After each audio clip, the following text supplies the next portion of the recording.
আরে ইয়ার, খুব কি আমি লেট করে ফেলেছি? জানি না। দেখেছেন গাছগুলিতে অলরেডি কুঁড়ি চলে এসছে।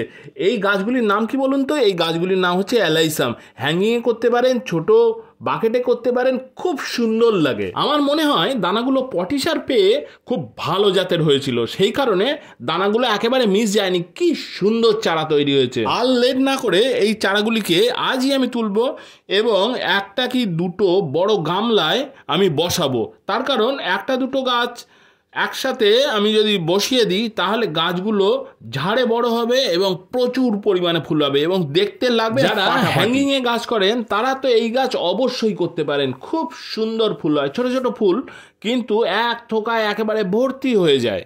তবে এইগুলো ছোট আকারের গাছ, সেই জন্য মাটি একেবারে ভালো করে ভিজিয়ে নিয়ে যদি আপনি তোলেন তাহলে সবচেয়ে বেটার হয়।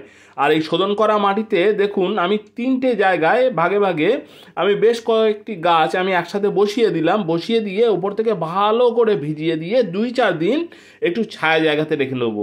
তার কারণ নরম গাছ, এগুলি সেট হতে একটু সময় নেবে। আর উপর থেকে এইভাবে স্প্রে করে যদি জল দেন তাহলে এদের খুবই ভালো।